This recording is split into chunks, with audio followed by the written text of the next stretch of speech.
Bhagavad Gita. Capítulo 2. O caminho do discernimento. Disse Sanjaya a ele, que estava assim abatido pelo pesar e compaixão, com os olhos cheios de lágrimas e com a mente confusa: Madhusudana, Krishna, disse o seguinte: 2. Disse o bendito Senhor, neste momento crítico: ó Arjuna, de onde vem esta tua indigna debilidade, não ariana, baixa e contrária ao logro da vida celestial? 3. Não te portes como um eunuco, carente de masculinidade, ó Parta, isso é indigno de ti. Afasta esta debilidade de coração e ergue-te, ó destruidor dos inimigos.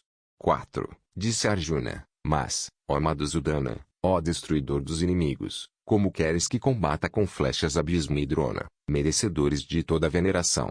5. Sem dúvida seria melhor para mim viver mendigando, do que matar a estes nobres senhores.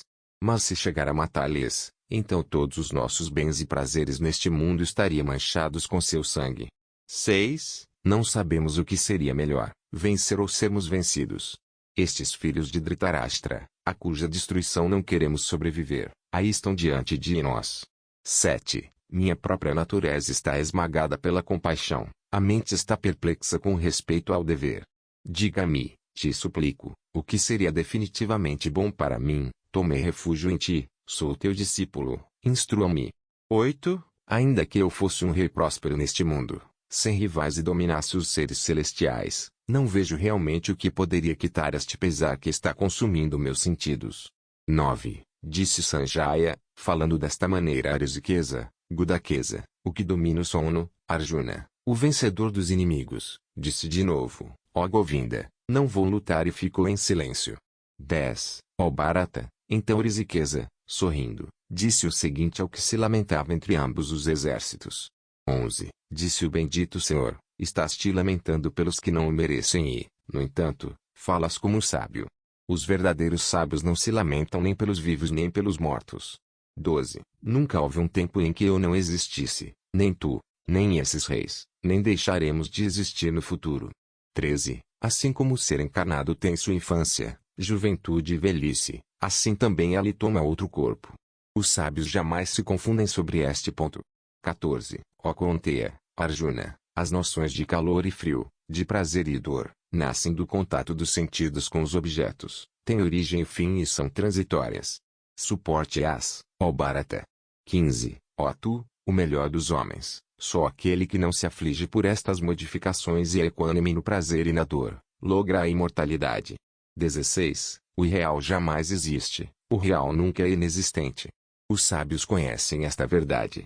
17. Saiba que é imortal aquele que interpenetra tudo isto, o universo. Ninguém pode destruir este princípio imutável. 18. Estes corpos, em que mora o eterno, imortal e incomensurável ser, tem fim, portanto luta, ó Bharata. 19. Aquele que pensa que este ser mata e aquele que pensa que este ser morre, os dois são ignorantes, o ser não mata nem morre. 20. O ser não nasce, nem morre, nem se reencarna, não tem origem, é eterno, imutável, o primeiro de todos e não morre quando matam o corpo. 21. Aquele que sabe que o ser é imortal, eterno, sem nascimento e imutável, como pode matar ou ser morto? 22. Como alguém deixa suas vestes gastas e coloca outras novas, assim o ser corpóreo, deixa seu corpo gasto e entra em outros novos. 23. As armas não o cortam, o fogo não o queima, a água não o molha e o vento não o seca. 24. A este ser não se pode cortar, nem queimar, nem molhar, nem secar, é eterno, onipresente, estável, imóvel e primordial. 25. Se diz que este ser é não manifestável, impensável e imutável, sabendo que é assim, não deves lamentar-te. 26-27. Mas, ó tu de braços poderosos, se pensas que este ser sempre nasce e morre, ainda assim não deves afligir-te por ele, porque o que nasce, morre e o que morre, renasce com certeza. Portanto não deves sofrer pelo inevitável. 28. Ó Bharata. Os seres ao princípio não são manifestados, no meio, se manifestam e por último, permanecem não manifestados. Então por que te afliges por eles? 29. Ao ser, alguém o considera como algo maravilhoso, outro fala dele maravilhado, um terceiro ouve dele com maravilha, e há quem mesmo ouvindo sobre ele, o desconhece. 30. Ó Bharata. Este ser que mora em todos os corpos é sempre indestrutível, Portanto não deves lamentar-te por nenhuma criatura. 31. Considerando teu dever, tampouco deverias vacilar, porque para um kshatriya, da casta guerreira, não há melhor sorte que lutar por uma causa justa. 32. Ó Partha. Arjuna, são realmente afortunados aqueles kshatriyas, a quem se apresenta a grande oportunidade de lutar em uma guerra semelhante, que lhes abre as portas do céu. 33. Mas, se tu não lutares nesta guerra justa, não farás jus à tua reputação, faltarás a teu dever e cometerás um pecado. 34. Além disso, as pessoas falarão de tua eterna desgraça, o que para um fidalgo é pior que a morte. 35-36. Estes grandes guerreiros que estão em seus carros, considerarão que tu, por medo, te retiraste da batalha. Eles te estimam muito e agora cairás em desgraça. Teus inimigos falarão de ti em termos pouco lisonjeiros. Há algo mais lamentável que isto. 37. Se morres na batalha ganharás o céu, se consegues a vitória, desfrutarás da terra. Assim que, levanta-te, decidido a lutar. 38. Considerando igual ao prazer e a dor, a vitória e a derrota, prepara-te para lutar e assim não pecarás. 39. Já lhe ensinei a atitude necessária com relação ao conhecimento do ser, agora ouve sobre a atitude com relação ao caminho da ação, dotado da qual, ó Partha, te libertarás das amarras. 40. Neste caminho da ação, não se perde nenhum esforço por mais incompleto que seja, nem se produzem resultados contraditórios. Mesmo um pouco desta disciplina salva uma pessoa de grande risco. 41. Neste caminho, ó Kaurava, descendente de Kuru, existe uma só determinação que se dirige ao objetivo único. Os propósitos dos indecisos são inumeráveis e de formas diversas.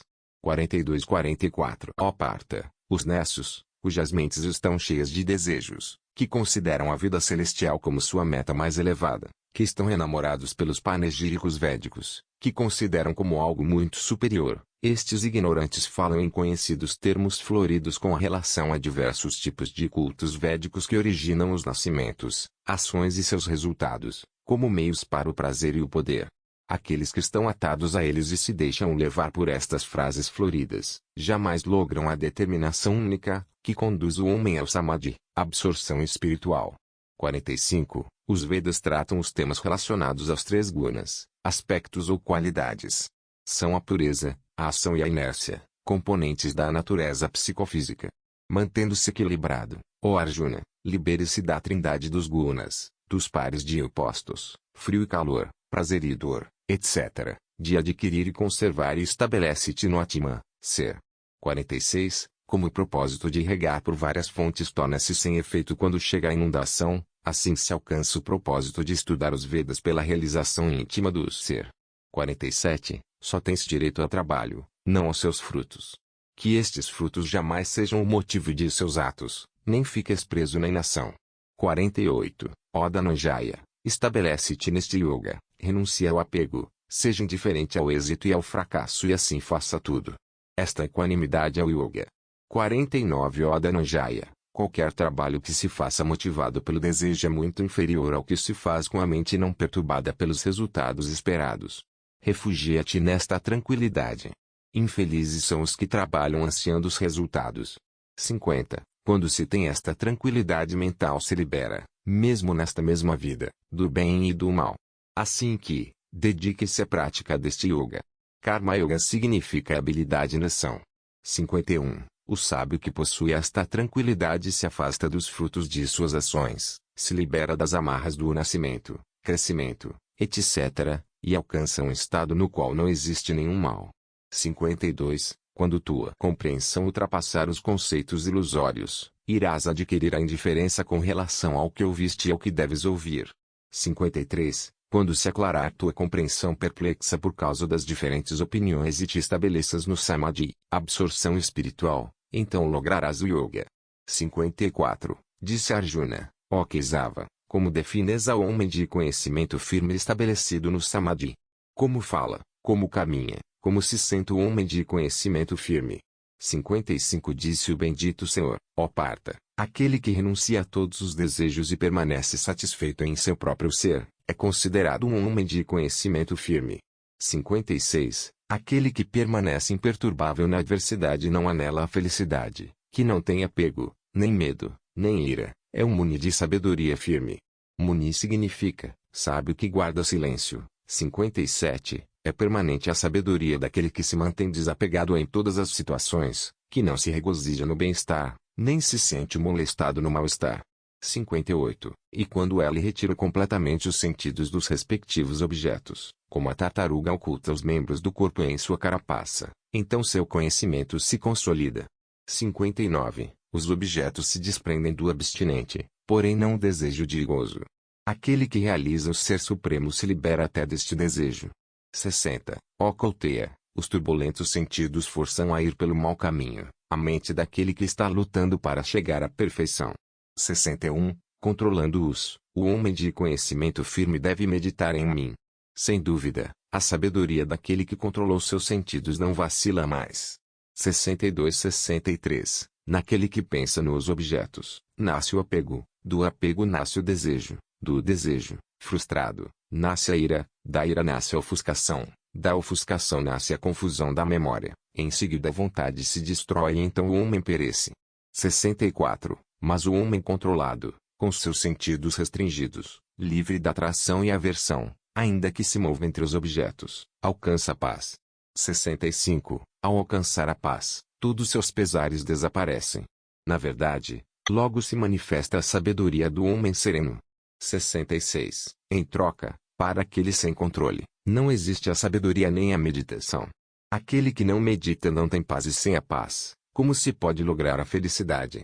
67. Como o vento leva o barco para fora de sua rota, assim perde-se a consciência quando a mente é levada pelos intranquilos sentidos. 68. Por isso, ó tu de poderosos braços, aquele cujos sentidos diante dos objetos são bem controlados, alcançou o conhecimento firme. 69. O que é noite para os seres comuns, é dia para o homem de autocontrole e o que é dia para aqueles é noite para o conhecedor do ser. O homem comum é ignorante do supremo conhecimento, o qual é logrado pelo homem de autocontrole.